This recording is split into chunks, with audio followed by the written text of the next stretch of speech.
कहते हैं। Alkyl halide या फिर हेलो एल्केन। एल्केन क्या रिप्रेजेंट कर रहा है? जिस कार्बन चेन से जुड़ा हुआ है वो एल्केन है, सैचुरेटेड। ठीक है, फर्स्ट क्लासिफिकेशन। सेकंड होता है बेटा एलाइलिक हैलाइड। सेकंड लिखो, एग्जांपल से समझ में आ जाएगा, इनकी डेफिनेशन लिखवाने की जरूरत नहीं है। एलाइलिक हैलाइड,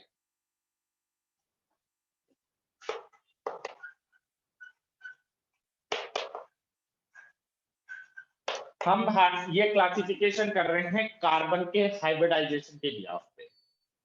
मतलब हेलोजन जिस कार्बन से जुड़ा हुआ है उसका हाइब्रिडाइजेशन क्या है, इस बिहाफ पे हम क्लासिफिकेशन कर रहे हैं। ठीक है, तो हेलो एल्केन क्या हो गए आपके, जिसमें जो पेरेंट चेन है, कार्बन चेन है, वो एल्केन हो, सैचुरेटेड हो, सिंपली पेरेंट चेन हो, और उसमें हेलोजन अगर जुड़ा हुआ है तो उसको हेलो एल्केन से। एलाइलिक हैलाइड क्या होता है बेटा?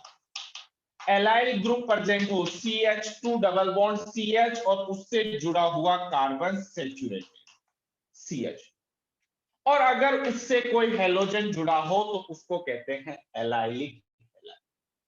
आ रही बात समझ में? ये हो गया आपका एलाइल ग्रुप। एलाइल ग्रुप, उससे कोई सैचुरेटेड, इस कार्बन का हाइब्रिडाइजेशन क्या है जिससे हेलोजन जुड़ा हुआ है? sp3 sp3 है। आगे क्या जुड़ा हुआ है डजंट मैटर। अगर sp3 है तो ये इसी क्लासिफिकेशन में आएगा।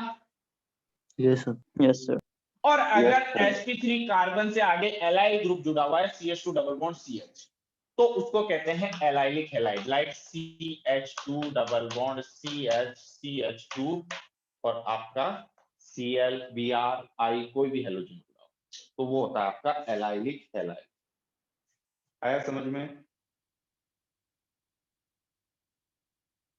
दोनों में फर्क समझ में आ रहा है, एलाइलिक हैलाइड और एल्काइल हैलाइड?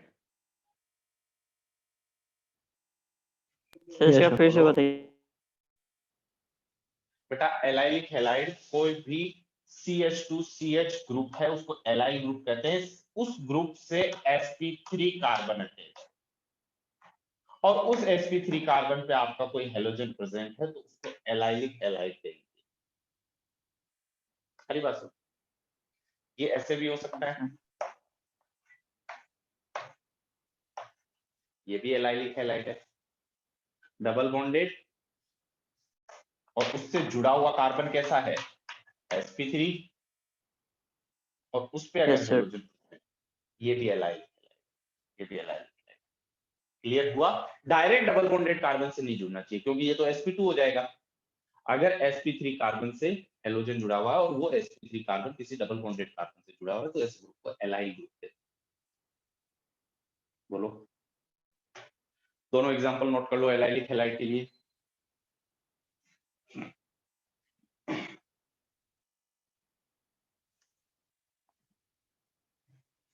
और इसका थर्ड पार्ट होता है बेटा बेंजाइलिक हैलाइड, sp3 का ही।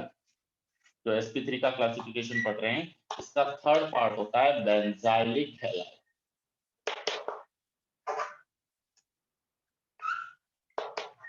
मतलब बेंजीन रिंग प्रेजेंट हो, बेंजीन रिंग प्रेजेंट हो और उस पे कोई sp3 कार्बन हो और उससे कोई हेलोजन जुड़ा हो, this is called benzylic halide. Allylic halide allyl group हो, benzene benzylic halide benzene group, उससे जुड़ा हुआ कार्बन हाइब्रिडाइजेशन क्या है इसका? sp3 बोलो sp3 है फिर से, और उससे अगर कोई हेलोजन जुड़ा हुआ है तो वो आपका हो जाएगा बेंजाइलिक हैलाइड। ये तीन टाइप के हैलाइड्स होते हैं, इसमें sp3 कार्बन से। बोलो, yes sir जज छूट एक गया तो बेंजाइल। सीधी सीधी आपकी पेरेंट चेन एल्केन हो सिंपल, जहां कोई डबल बॉन्ड का नामो निशान नहीं हो। सेकंड, जिसमें डबल बॉन्ड तो हो लेकिन जो हेलोजन जुड़ा हो वो सैचुरेटेड sp3 कार्बन से अटैच हो, और वो कार्बन डबल बॉन्डेड कार्बन से अटैच हो, allylic halide. Benzylic halide benzene ring present हो और बेंजीन रिंग के पास वाला कार्बन सैचुरेटेड हो, sp3 हाइब्रिडाइज्ड हो और उसके ऊपर हेलोजन प्रेजेंट हो, तो वो हो जाएगा आपका बेंजाइलिक। तीनों में कोई डाउट है क्या? No sir. No sir. पक्का? Yes sir. नोट डाउन कर लो बेटा तीनों को, उसके बाद अपन देखेंगे अगला आपका sp2 कार्बन। Aditi, Aadya, yes sir. Yes कोई sir. Doubt? No sir. No sir. Sonu, no sir. पक्का? सिंपल चीज है बिल्कुल वे, कोई डाउट होना ही नहीं चाहिए, एकदम सिंपल है, देखते ही पता चल जाएगा। डबल बॉन्डेड कार्बन के पास वाला कार्बन सैचुरेटेड है, एलाइल हैलाइड। बेंजीन रिंग हो तो बेंजाइल, लेकिन बेंजीन रिंग से डायरेक्ट नहीं जुड़ा होना चाहिए बेटा। बेंजीन रिंग से डायरेक्ट जुड़ा होगा तो वो क्लासिफिकेशन कैसा होगा? sp2, क्योंकि बेंजीन के रिंग के जितने भी कार्बन है वो सारे sp2 हाइब्रिडाइज्ड होते हैं। Yes sir. हरी बात समझ Yes, में? sir. बेंजीन रिंग से सैचुरेटेड sp3 कार्बन अटैच हो, उस पे अगर हेलोजन हो तो वो बेंजाइलिक हैलाइड होता है। क्लियर? अगर बेंजीन रिंग से डायरेक्ट हेलोजन अटैच हो तो उसको एराइल हैलाइड कहते हैं। एराइल क्या रिप्रेजेंट करता है? एरोमेटिक को रिप्रेजेंट करता है। बेंजीन जो होती है वो एरोमेटिक रिंग होती है। क्लियर? नोट डाउन हो गया? Yes, sir. Yes sir. चलो सेकंड लिखो बेटा, CX where C is sp2 hybridized। CX where C is sp2 hybridized।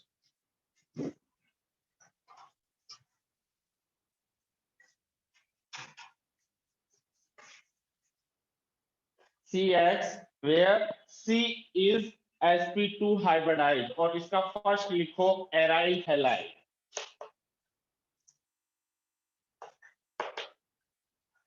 Aryl halide. Aryl क्या है? Aromatic ring. AR किसको रिप्रेजेंट कर रहा है? एरोमेटिक रिंग को। मतलब हमें पता है बेंजीन जो होती है वो कैसी रिंग होती है? बोलो।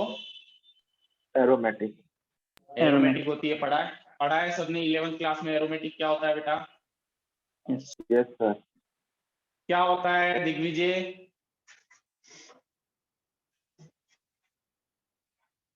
बोलो। टाइम पास करते रहोगे तो कुछ भी याद नहीं आएगा। हक्कल रूल 4n+2, पाई इलेक्ट्रॉन होने चाहिए, all ring atom sp2 hybridised होने चाहिए और साइक्लिक होना चाहिए। एरोमेटिक के लिए कंडीशन 4n+2 पाई इलेक्ट्रॉन होने चाहिए। बेंजीन रिंग देखो बेटा, पाई बॉन्ड कितने? 1 2 3, 3 पाई बॉन्ड है तो पाई इलेक्ट्रॉन कितने हो गए? एक बॉन्ड में 2 इलेक्ट्रॉन होते हैं तो टोटल पाई इलेक्ट्रॉन हो गए 6 pi electron.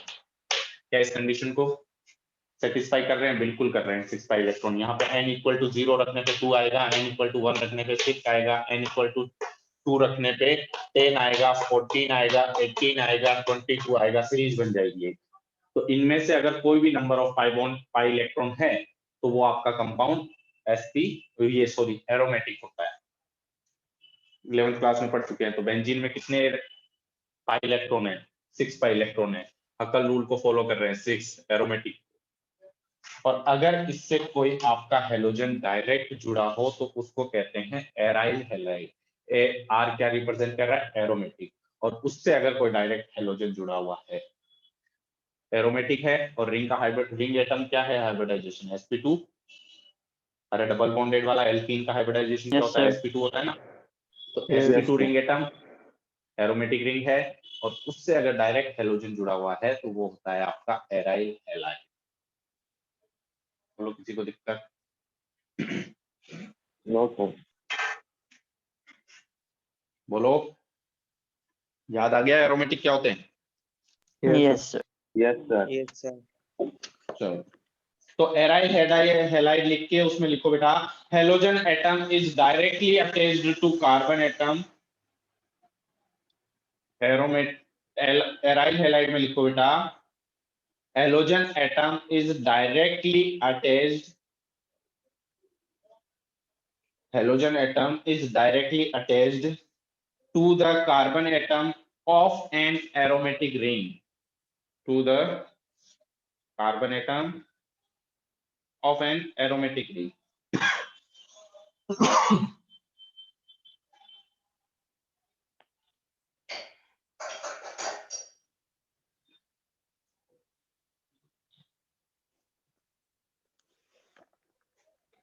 to the carbon atom of aromatic ring. These are also called haloarenes. These are also called haloarenes.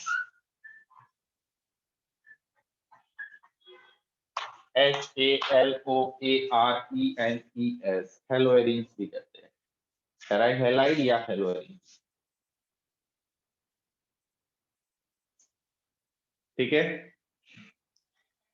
Sure. ये हो जाएगा आपका बेंजीन रिंग, एरोमेटिक है, उसके ऊपर आप Cl लगा लो, तो इसका नाम क्या हो जाएगा बेटा, बोलो। क्लोरोएरीन। क्लोरोबेंजीन। क्लोरोबेंजीन, वन लगाने की जरूरत ही नहीं है।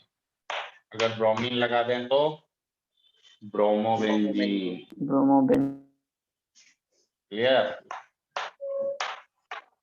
अगर क्लोरीन और ब्रोमीन दोनों लगा दे तो इसका नाम क्या हो जाएगा,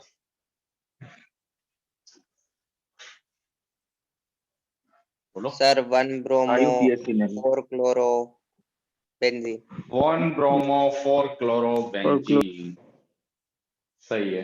चलो इनके तीनों को एग्जांपल लिख लो और इनके नाम लिख लो। Chlorobenzene, bromobenzene, 1 bromo 4 chlorobenzene.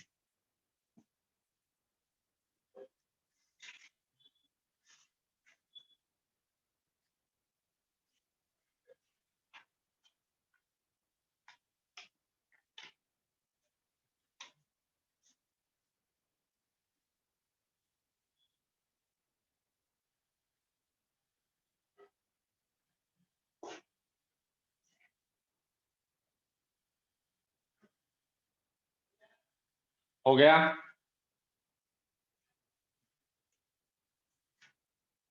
Sir पहले वाले का कॉमन नेम क्या होगा? सर क्या क्लोरोबेंजीन? कॉमन नेम भी सर वही होगा?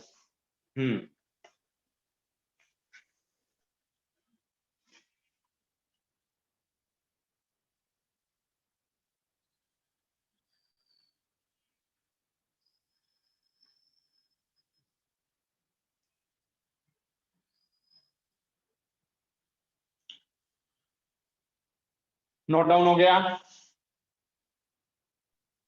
Yes sir. Yes sir. चलो अगला है बेटा इसी का सेकंड पार्ट, विनाइलिक हैलाइड।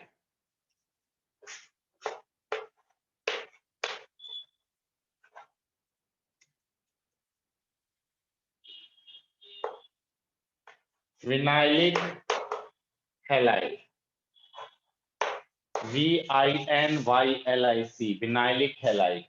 क्या है बेटा विनाइलिक हैलाइड?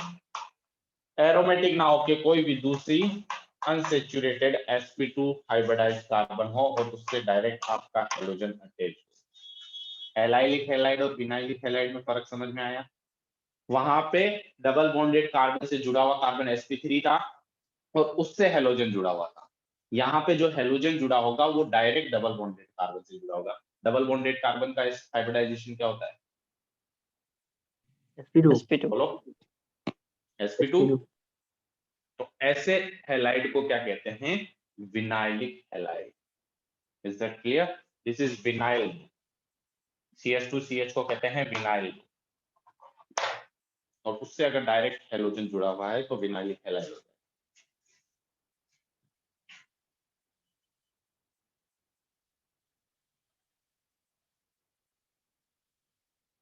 तो लिखो इसमें, halogen atom is attached to vinylic carbon.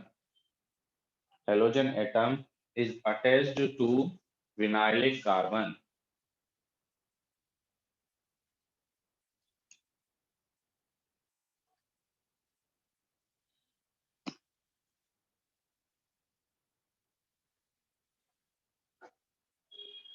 Halogen atom is attached to vinylic carbon.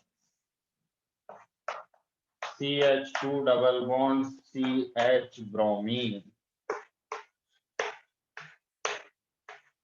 Chlorine, दोनों विनाइलिक कार्बन है। बेटा समझ में आया? फर्क समझ में आ रहा है सब में? जो अपन क्लासिफिकेशन कर रहे हैं, डिफरेंस क्लियर कर पा रहे हो कि इसमें और उसमें क्या फर्क था? जो हाँ, अपन ने yes, एलाइलिक yes, हैलाइड पढ़ा था, और इसमें फर्क समझ में आया। इसमें डायरेक्ट डबल बॉन्डेड कार्बन से अटैच हो रहा है, उसमें डायरेक्ट अटैच नहीं था, बीच में एक sp3 कार्बन था। एराइलिक हैलाइड क्या होता है? बेंजीन रिंग से डायरेक्ट कोई हेलोजन अटैच हो, दोनों sp2 के क्लासिफिकेशन है। ये आपका कैसा है? विनाइलिक है, क्योंकि डबल बॉन्डेड कार्बन से डायरेक्ट हेलोजन अटैच है। ये आपका कैसा है? विनाइलिक है, क्योंकि डबल बॉन्डेड कार्बन से डायरेक्ट हेलोजन अटैच। दोनों का आईपीएसी नेम बोलो क्या होगा?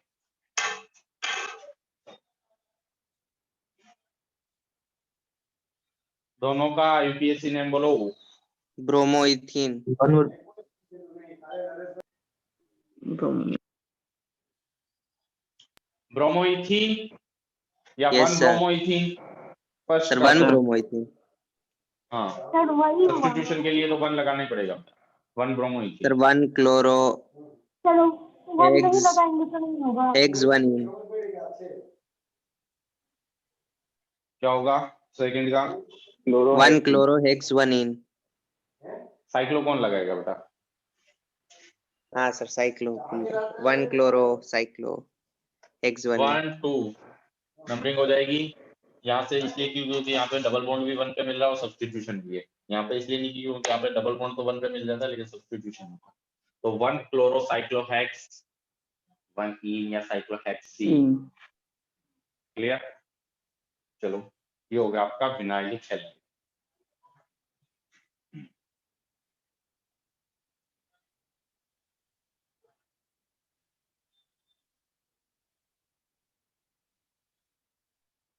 अगर कॉमन नेम की बात करूं तो फर्स्ट वाले का कॉमन नेम क्या हो जाएगा?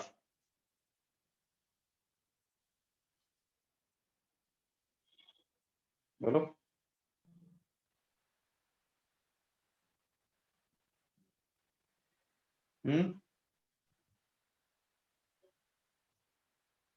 Vinyl bromide. विनाइलिक ब्रोमाइड लिख लो बेटा, फर्स्ट वाले का कॉमन नेम लिख लो, vinyl bromide. Vinyl bromide. Sir acetyl bromide नहीं हो सकता? अरे नहीं,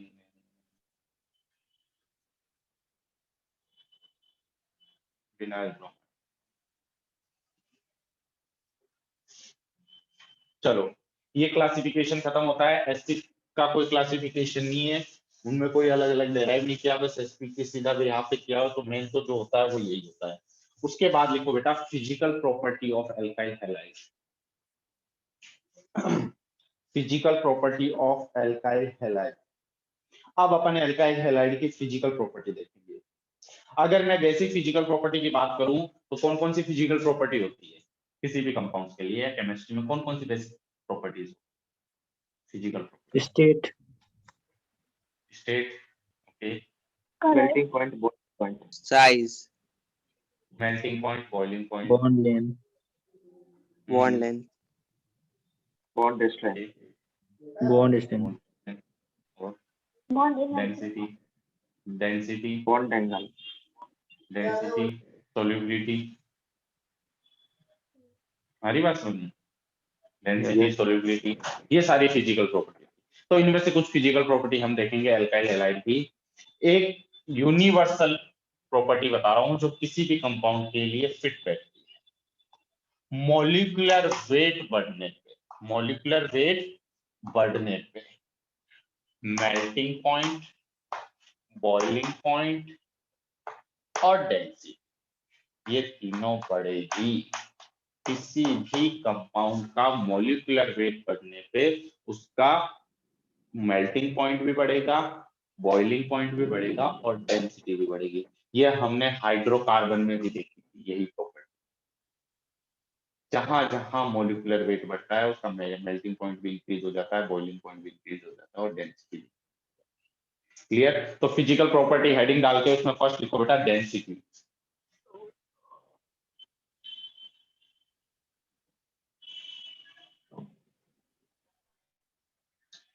देखो इसमें density will be increase, first physical property लिखो डेंसिटी और उसमें लिखो डेंसिटी विल बी इंक्रीज,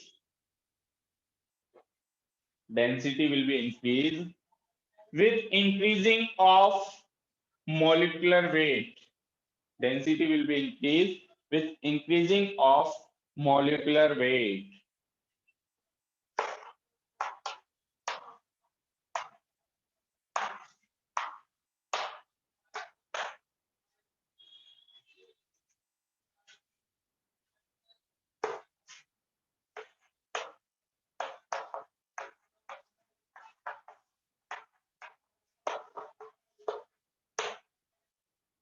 आपके सामने दो ग्रुप दे रखे हैं। आपको बोल दिया कि डेंसिटी मॉलिक्यूलर वेट बढ़ने के साथ बढ़ती है, तो बताओ इनके डेंसिटी का ऑर्डर क्या होगा बेटा? सर आर आई सबसे पहले सबसे Group पहले descending order ग्रुप होगा। में हमें पता है टॉप टू बॉटम जाने पे एटॉमिक वेट बढ़ता है। Atomic Yes, weight sir. बढ़ेगा तो आर तो कॉमन है, तो इसका मॉलिक्यूलर वेट सबसे ज्यादा होगा। आई का Yes, एटॉमिक sir. वेट सबसे ज्यादा Yes, होता है, तो sir. इसका Yes, sir. मॉलिक्यूलर वेट सबसे ज्यादा होगा ना। तो सबसे ज्यादा डेंसिटी जो होगी वो आर आई क्यूब, फिर R B R, R C L और आर एफ। इसमें बात करो, इसमें भी वही होगा, CL4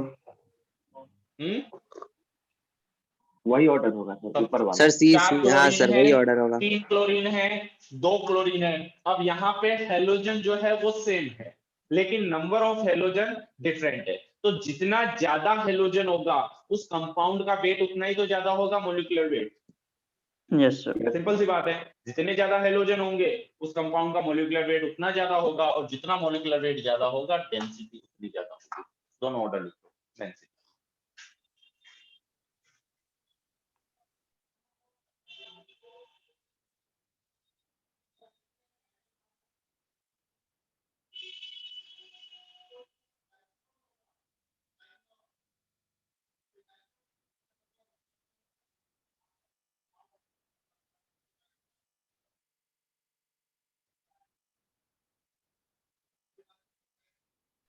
हो गया सर। हो गया। Yes, sir. चलो नेक्स्ट लिखो बेटा, सेकंड प्रॉपर्टी ऑफ solubility, और लिखो इसमें alkyl halide are slightly soluble, alkyl halide are slightly soluble in water। जो alkyl halide होते हैं वो वाटर में slightly soluble होते हैं, completely soluble नहीं है। और अगर अपन ऑर्डर की बात करें तो मॉलिक्यूलर वेट बढ़ने पे सोल्युबिलिटी कम होती है। सोल्युबिलिटी है, सोल्युबिलिटी समझते हो सब, या सोल्युबिलिटी भी नहीं पता क्या होती है? सर पता है। पता है ना सबको? पता है सर। हाँ सर। अरे ऐसे कोई Yes, छात्र sir. छात्राएं हैं क्या जिनको सोल्युबिलिटी का मीनिंग नहीं पता हो? सर नहीं ये है तो 9th में पढ़ा है। बस। तो सोल्युबिलिटी जो है वो मॉलिक्यूलर वेट बढ़ने के साथ में कम होती है, अगर रिलेशन की बात करें मॉलिक्यूलर वेट के। और अगर उसकी प्रॉपर्टी की बात करें तो वाटर में जो एल्काइल हैलाइड होते हैं वो कंप्लीटली सोल्यूबल नहीं होते, स्लाइटली सोल्यूबल होते हैं। लिख लो relation, molecular weight is inversely proportional to solubility।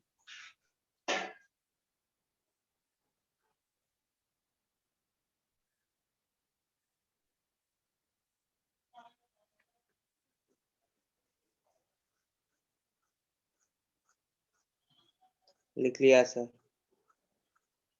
लिख लिया। Yes sir. थर्ड प्रॉपर्टी लिखो बेटा, बॉइलिंग पॉइंट। बॉइलिंग पॉइंट, और लिखो इसमें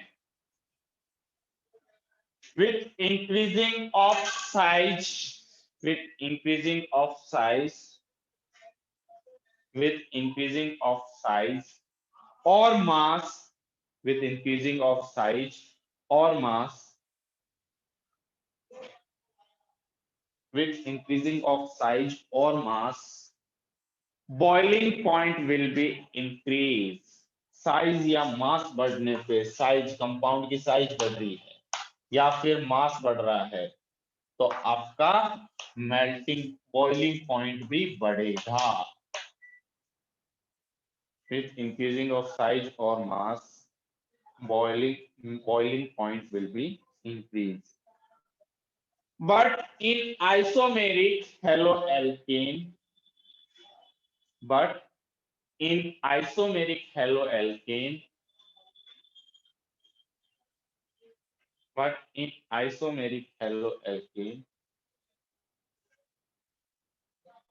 boiling point will be decreased. Alkane. But in isomeric haloalkane, boiling point will be decreased. But in isomeric haloalkane, boiling point will be decreased with increasing branches. With increasing branches. C5H9 नहीं दिया, C5H11 दिया। Last point का meaning समझो, ऊपर वाला तो समझ में आ गया होगा, जैसे आपने डेंसिटी में कैलकुलेट किया था सेम वही पैटर्न है। अगर मॉलिक्यूलर वेट बढ़ रहा है, साइज बढ़ रहा है, एक में एक कार्बन का हेलोजन है, हेलोजन सेम है, जैसे CH3Cl, CH3CH2Cl, CH3CH2CH2Cl। अगर इस तरीके से दे रखा आपका, तो सबसे ज्यादा बॉइलिंग पॉइंट किसका होगा बताओ तीनों में?